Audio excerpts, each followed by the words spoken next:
Hello, Slicey Dicers. This is Brian with a quick first impressions video for you. Today we have the CRKT Pilar Large and the CRKT Seismic. I want to thank White Mountain Knives very, very much for sending these along to me. Please go to whitemountainknives.com. If you order anything on the store and use the code SDWMK, you get 10% off anything on the store. Except these at this particular moment because they're out of stock. But that's just at the time I'm recording this. They are production knives. They'll probably be back again. Probably when you're watching this, they'll probably be in stock. YouTube lives forever.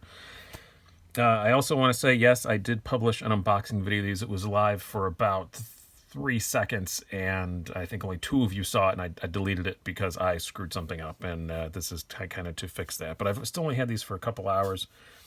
But the Seismic has a very unique lock system, which is why I was excited to get my hands on this, and I made a guess about how something worked, and I was completely wrong. So wanted to take that down.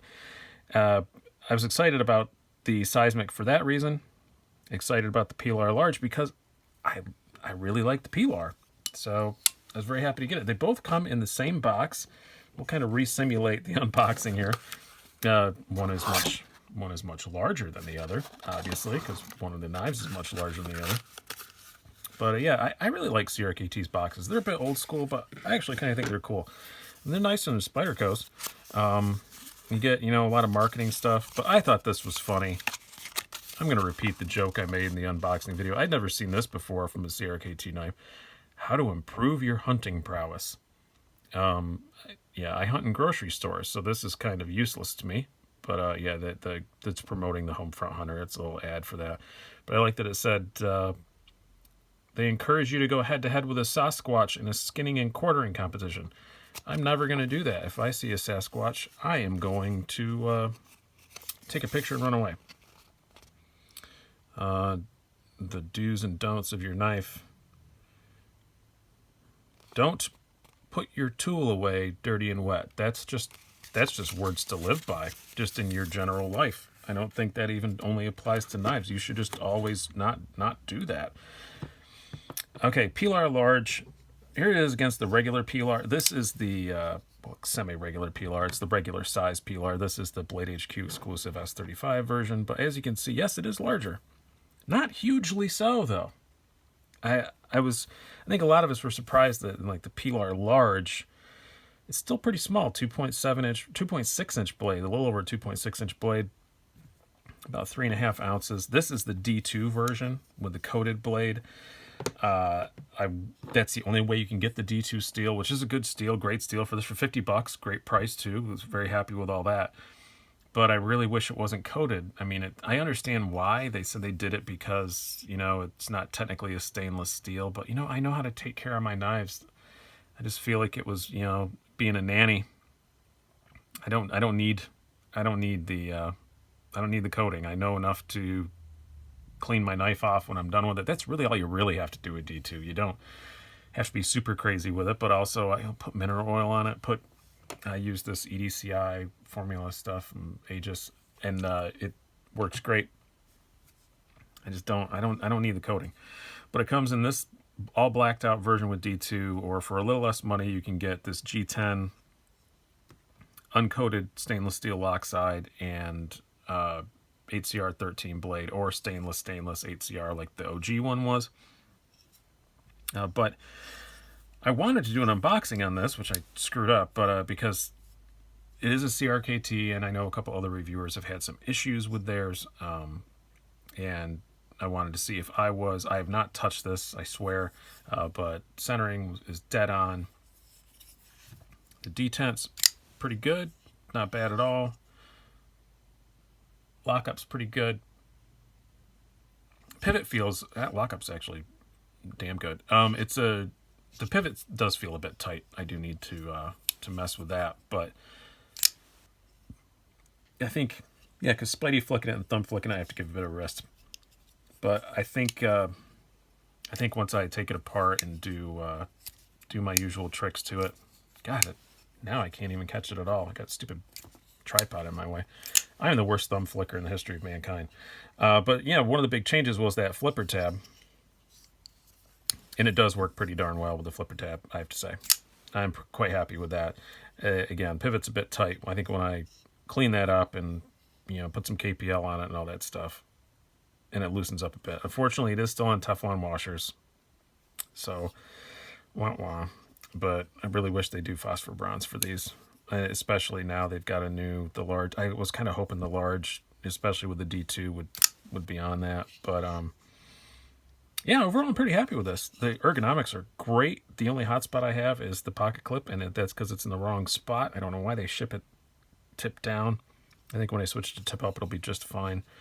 But Jesper Voxnay's design, and I always say he's my hand twin because everything that I handle of his is super comfortable, and this is no exception. It definitely is.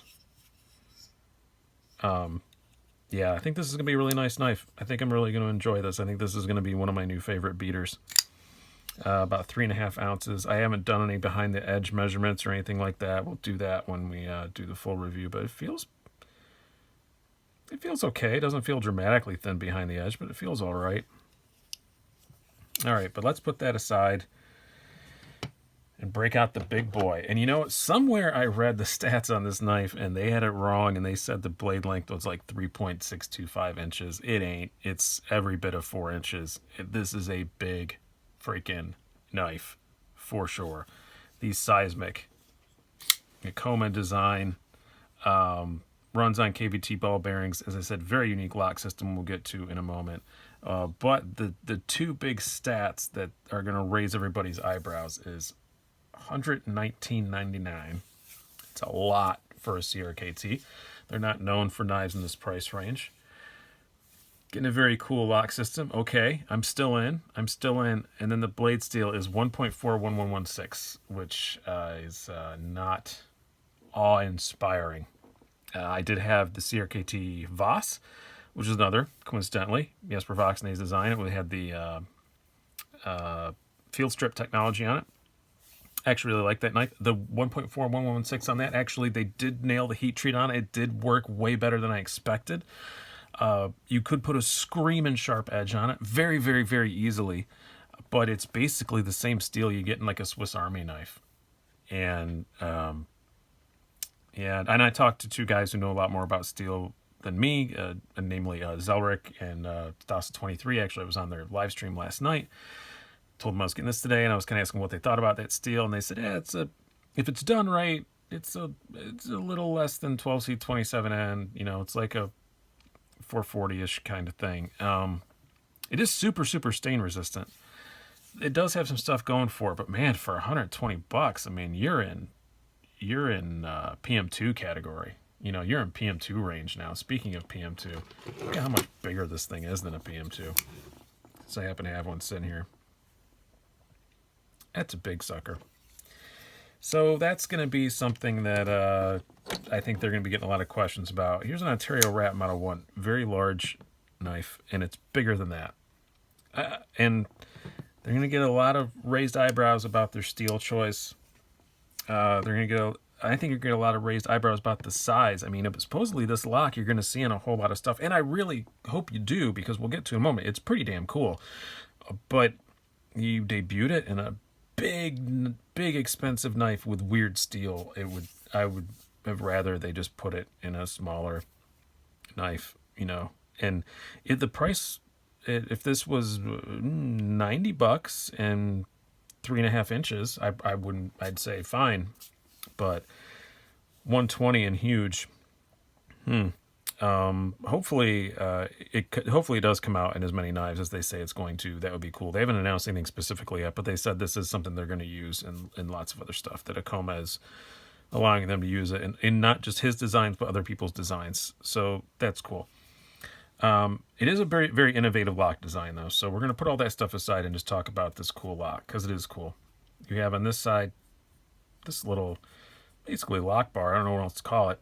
And it has two tangs that go into the blade. The only way this thing is going to fail on you is if you shear off both of those tangs, which if you're doing that, A, you should have used a fixed blade. B, if you cut your hand, you had it coming.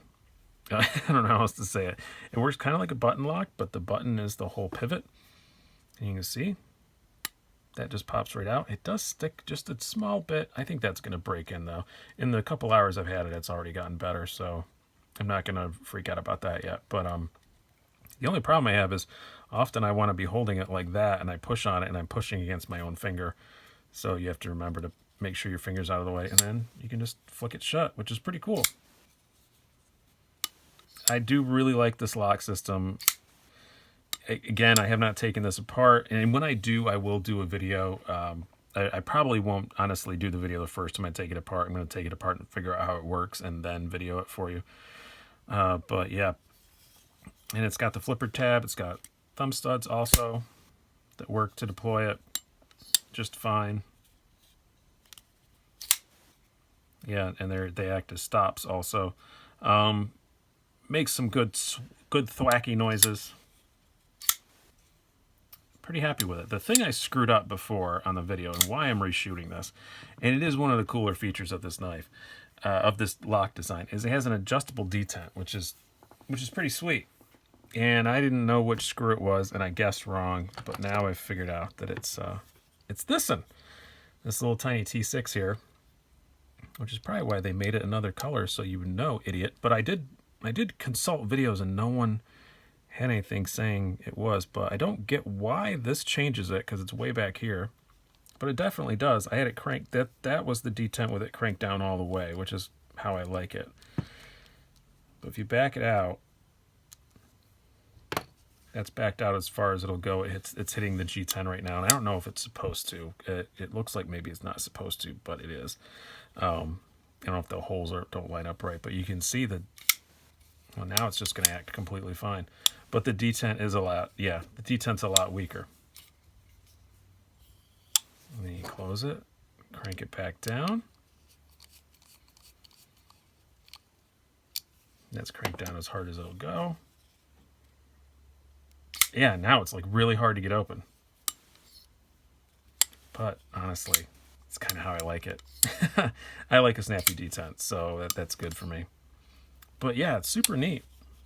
And I can't wait to get it apart and get it all lubed up and put some KPL on it and all that kind of stuff and make it the way I like it. And I think it's going to work really, really well. So I think it's going to be a fun knife. This is one that you're not going to see the full review of particularly soon. I really want to spend a lot of time with this and really get to know that lock and get to know that steel better again. And I'm probably going to do a disassembly video probably a couple weeks before I actually do the review. I just really want to spend some time with this one and really get to know it. Because they said this lock is going to be in a lot of their stuff. And, you know, CRKT was the knife company that, one of the knife companies that when I first got into knives, I bought a bunch of their stuff, and I root for them. And I know that they're not as popular with the enthusiast community as they used to be, but I root for them. And I really want to get to know this knife and see how it is, so, and that lock system. So hope you guys have enjoyed this. You will be seeing more of both of these knives very, very soon on this channel. So I hope you guys have enjoyed this. I've been Brian. Have a good one.